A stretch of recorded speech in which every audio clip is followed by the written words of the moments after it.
Patti Brady received her Bachelor of Fine Arts from the San Francisco Art Institute. Patti has won several awards for her work, and her prints and hand-painted books have been exhibited nationally and can be found in public and private collections. Patti is currently the Working Artist Program Director for Golden Artist Colors, and she lectures and teaches the use of golden acrylics at a number of universities, art schools, and art events around the globe. For more information on Patti, visit her website at pattibrady.com. In this video workshop, Patti will show you several different ways to transfer images with acrylics. These techniques will allow you to expand your painting process to include additional layers of interest as you incorporate these images with layers of acrylic gels and paints.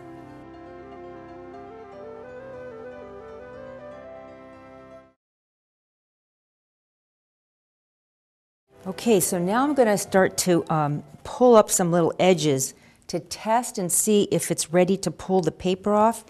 And it looks, what this begins to look like is I'm pulling off kind of the top layer of the paper. And this is just what we want to happen right here. Still see the image underneath there, but the paper's peeling off. Let's see if it doesn't always, this I can pull off. There's no image there, so, and that we don't want because that would actually probably pull the image up. But let's try. Ah, this is working perfectly. And then, can you see how I'm just rolling my fingers, pulling this off? Yep. So it takes a little muscle and a little patience, and maybe instant's not exactly the best word, but it's definitely more instant than the other techniques that we're going to play with today. So then, once I've got this layer off, I can start rubbing with my fingers and pulling away the image. So it's almost in two layers. It's that first layer of paper, and then this layer that's sort of stuck to, there's Cindy. She's coming out. This is one of the best ones I've ever done.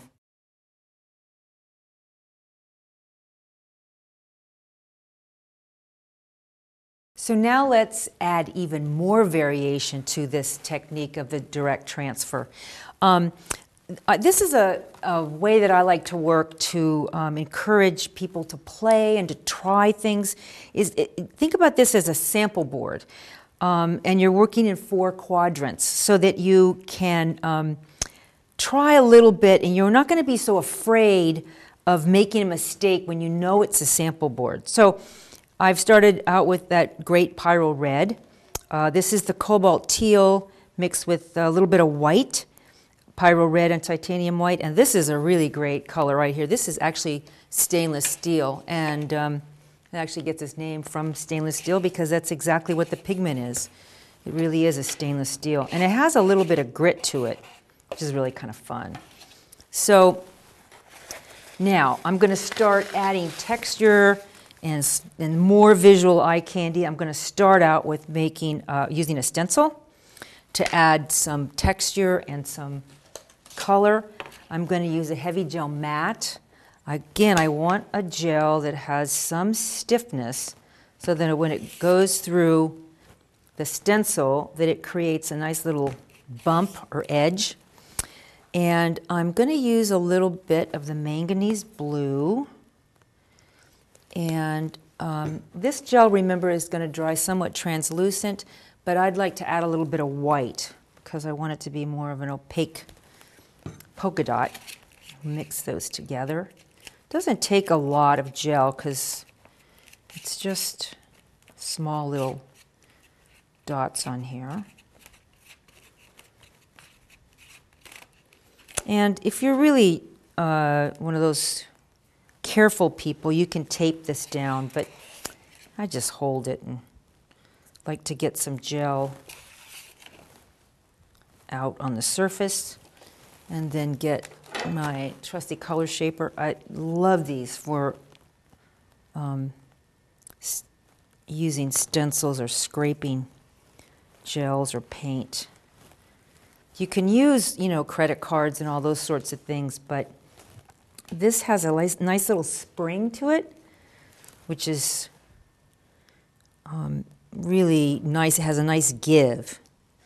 So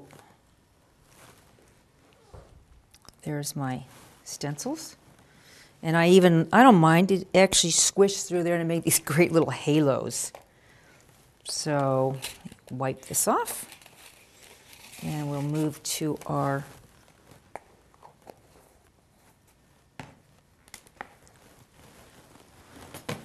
dry one. And here's the dry version. So now I'm going to put a different gel in each quadrant, and I've chosen 2 opaque gels and 2 transparent gels. So I'm going to use, okay. Here's the glass bead gel. I think we looked at this a little bit earlier. And what I like about having these kind of bumpy polka dots on here is that as you pull the gel over them, you either scrape over the polka dot and reveal it, or you get these sort of shadow movements where the gel doesn't completely cover because you've hit this bump. But that adds to all the visual interest, I think.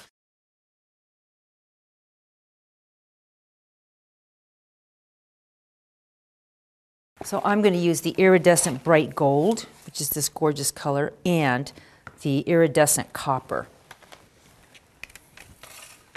I'm just going to very simply pour them out directly on the sheet protector. Kind of mix them up. I could use one color, but it's a little more fun to mix up 2 colors.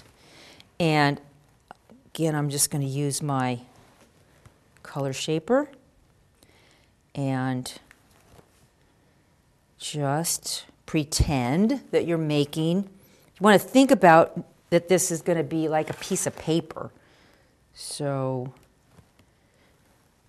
you don't want it too thin because then they're too hard to handle. And that looks like a pretty good thickness to me. We're going to have to let that dry, of course. And let me move this over here so I can show you a nice dry one. So here it is dry. And what's really interesting about these skins is that they have 2 sides. They have this side, which usually has more texture, and the side that's against the sheet protector, which is usually pretty flat. Couple tips on removing your acrylic skin. You want to carefully peel it up, and you want to pull it up, sort of straight up if you can, and not let it fold onto itself, because if you let it fold onto itself, usually it just sticks to itself and you can't get it unfolded. So I'm going to flip it over. You can see how much smoother this side is than this side. And it's really fun to see what happens with mixing color. So this is, as you can see, this very glossy surface. And for me to get inkjet ink to adhere to this shiny surface, I need to put a digital ground on top of this. I need a surfacing agent that's going to grab the inkjet ink. So I'm going to show you 3 options for digital grounds. You could think of these as gessos for your paper, although 2 of them are completely clear and 1 is white like gesso. This is a non-porous surface. It would be like aluminum foil or glass. So this needs the digital ground that's called non-porous surfaces. It's easy to remember. Always good to shake them up. And it's very easy to apply. I like a sponge brush. Just spread it on. And you can see, you can't even see it, it's completely clear. It's great that it's clear because we've got all this wonderful color that we don't want to cover up. So it's recommended to put 2 thin coats on, one in this direction, let it dry, and then when that's dry, we'll come back and we'll add another coat in this direction. And that's recommended if you want to really grab all of the inkjet ink and get a much crisper image. Sometimes I only use one. It's kind of up to you. I'm not as interested in really sharp images because usually I'm combining these things and mixing them up and painting on top of them. So when that's dry, you don't put this through the printer because that would be probably a bit of a disaster. We need to fool the printer into thinking it's going to be printing on a piece of paper. So it's just a regular piece of printer paper, and we've used low-tack tape to make sure that all the edges are covered up. And so now we're going to use, this is the image. This is just, I'm going to put it in the printer. Let me pull the printer over here so you can get a better shot of it. So this is an image of a collage that I did, and it's just copied in black and white. And I'm going to use the copy function on the printer. Obviously, you can have a computer hooked up to this and print images via the computer, but this is kind of a simple process. Then I'm going to take the taped down acrylic skin with the digital ground on it, and I'm going to put the tape side down. We call it the leading edge. And then we're going to turn the printer on, which is a really good thing. We want a copy function. I'm going to use black and white, and we're going to hit the start and cross our fingers that it's going to print.